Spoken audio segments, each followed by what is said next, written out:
আপনি আওয়ামী লীগে ফিরে যাওয়ার সম্ভাবনা আছে, এটুকু ধরে আমরা আলোচনা। এই জায়গাতে বললাম আমি কথাটা আবার মানে এখানে আবার ভুল বোঝাবুঝি সৃষ্টি হবে। আমি আবার বলছি, অনাগত দিনে আওয়ামী লীগের, এটা তৃতীয় মতামত আমি অনেক আগে বলছিলাম, অনাগত দিনে আওয়ামী লীগের এমন একটা বিপদ আসবে, বিপত্তি আসবে, যে বিপদে আওয়ামী লীগের অফিসের সামনে দাঁড়ানোর মতো কোনো লোক খুঁজে পাওয়া যাবে না। আমি এটা দেখেছি।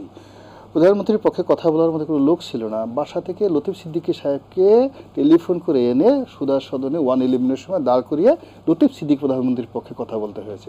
অনেক বড় বড় লোক কথা বলে। 111-এর সময় I was directly involve with this party politics and deadly with my finance, with my ability and everything. তখন সেনাবাহিনীর সামনে দাঁড়ানো, তারপরে ওরকম হোয়াইট মানি, ওরকম সাহস খুব কম লোক আওয়ামী লীগের মধ্যে ছিল। But I was very active worker at that time. তো আমি দেখেছি, তো তখন অনেক বড় বড় মানুষকে আমি কাঁদতে দেখেছি, ভয়ে, পুলিশের ভয়ে, সেনাবাহিনীর ভয়ে, সে ডিজার্সে জনতনে সে কাঁদে, মরতে চায়। হ্যাঁ, জীবন আর আওয়ামী লীগ করবে না, জীবন আর পার্টি করবে না। এখন তারা সবাই বড় বড় কথা বলছে। তো এই দিন যে অনাগত দিনে আসবে না এটা বলা যায় না।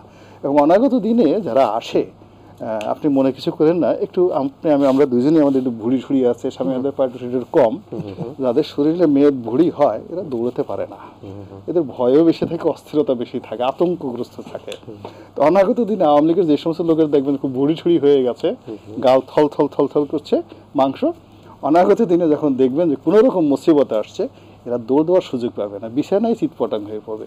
তখন আওয়ামী লীগের অফিস খুলতে হবে না। তো আওয়ামী লীগ অফিস খোলার জন্য অল থ্রো অনেস্টি আছে, এডুকেশন আছে, পার্টি পলিটিক্সের সাথে ইনভলভ আছে, সাহস আছে, আওয়ামী লীগের রাজনীতি বুঝে, এরকম লোক তাদেরকে বাইরে থেকে ভাড়া করে আনতে হবে। বিএনপিতে অনেকে রাগ করে চলে গেছে, হয়তো হাবিবুর রহমান হাবিবকে আনতে হবে, ফজলুর রহমানকে আনতে হবে, গোলাম মোল্লা রনিকে আনতে হবে হিসেবে যেতে চাচ্ছেন পরে? না, বলছি তাদেরকে আনতে হবে, ইনভাইট করে। আর যে ভাড়াটিয়া, মানে কথা বলতে গেলে টু দি পয়েন্ট না, মানে বলছি যে ইনভাইট করে তাদেরকে আনতে হবে, যে এখন আমরা এতকাল আমাদের মধুমেহ যারা খেয়েছে তারা আওয়ামী লীগের অফিস খুলতে পারছে না। এই তো 60-এর দশক আমিনা রহমানকে তো এইভাবেই করা হয়েছে। আবার যখন 75-15 আগস্টের পরে মিজান সাহেব তো চলে গেছিলেন, তাকে আবার আনতে হয়েছে।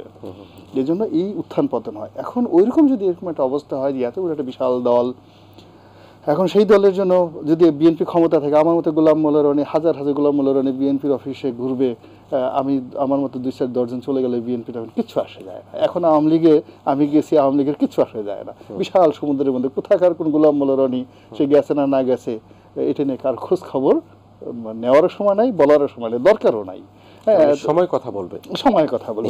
অনাগত দিনে যদি ওইরকম একটি অবস্থা হয়, যখন মনে করে যে না আসলে এই লোকটা আমাদের দরকার, এই লোকটা আমাদের প্রয়োজন, আর আমিও যদি মনে করি যে এখন আমি যদি যাই, আই কুড ডু সামথিং, আমি কিছুটা করতে পারবো, হ্যাঁ, এরকম একটা সুযোগ থাকে। কিন্তু যদি পরিস্থিতি আবার দেখা গেল আওয়ামী লীগের পরিবর্তে এরকম একটা কর্তৃত্ববাদী সরকার আসতো, আওয়ামী লীগ যদি পায়ে গুলি করে, ওইটাকে ডাইরেক্ট মাথার উপর গুলি করে দেয়, তখন তো আর যাওয়া যাবে না।